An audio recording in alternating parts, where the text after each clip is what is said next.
Alright, so in this video I want to take a look at two smart plugs, and I want to show you just how easy these are to use and get connected, and talk a little bit more about the details. A couple of images that'll give you some specifics, and then we'll get into the video.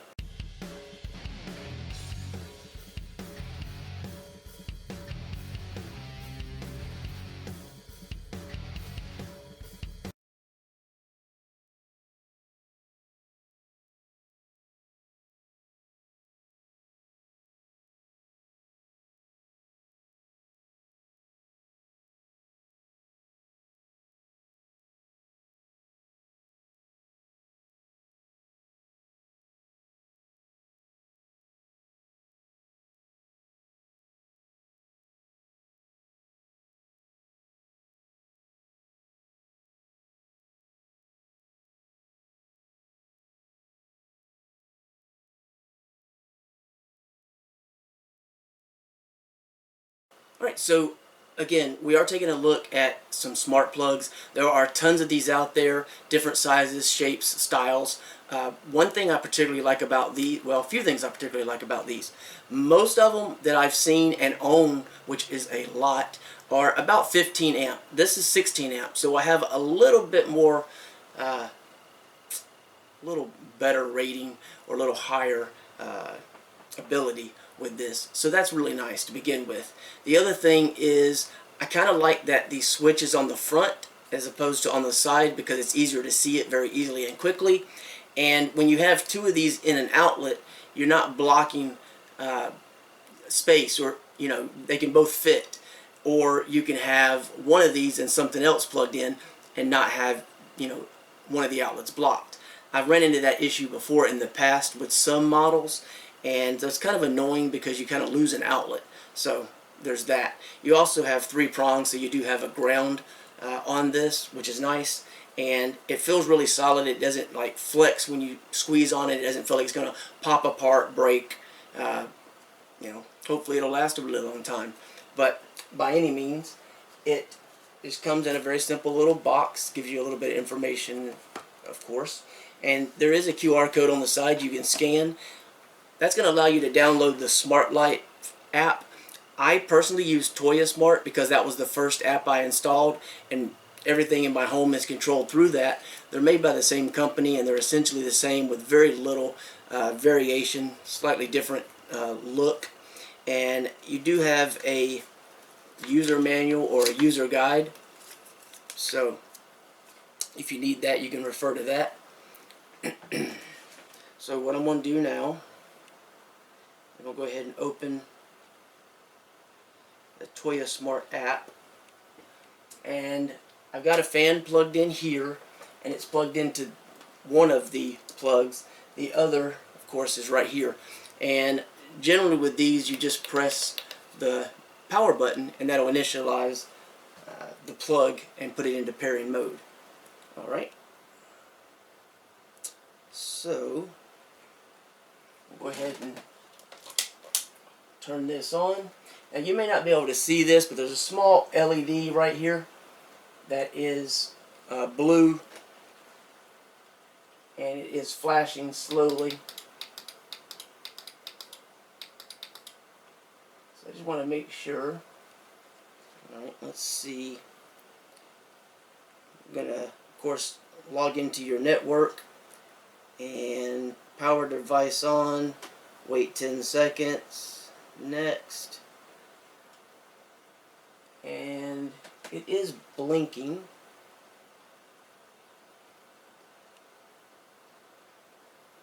So let's see if it picks it up. Now, it may not be blinking rapidly enough, but we'll find out. But I figured first time set up, that way you guys could see what to expect, or if I run into any problems, you would know what potential problems you may face.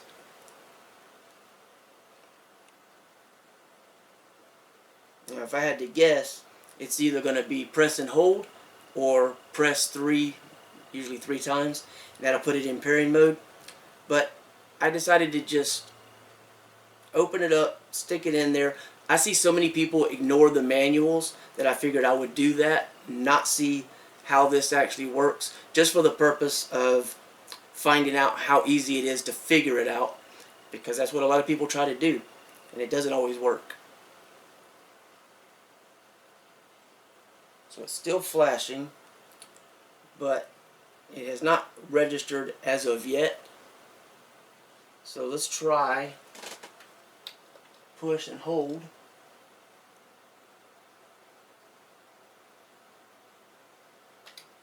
Okay, and that has actually worked better because it is now flashing rapidly.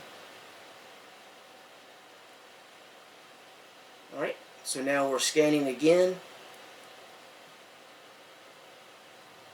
and it shouldn't take very long.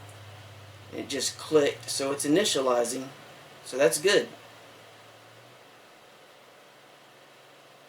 Like I said, it's usually just press and hold or press about 3 times. Alright, and it looks like it's picking it up, and we're going to rename this because, well, it comes with like BW-SHP. It's kind of a weird name, so we'll just name it Test Fan for the moment. Alright, and done. Now I don't know if you can hear this fan blowing, but now we have the ability to turn on the power, and so now this is off. I don't know if you can hear how quiet that got. So the cool thing about this also, this particular smart plug has energy monitoring, so you can actually, if it's important to you, look at the energy usage and track that over time, and just, I don't know, some people I guess like to do that. So it's a nice option to have. I don't personally care too much about having that ability. I like that it's there in case I want to use it, although it's not a big deal for me. Not routinely something I use. You can also set up timers, have something come on at certain times, schedules and things. So a lot of different features and functionality. And you've got switch, schedule, timer, statistics, which is all the things I was referring to.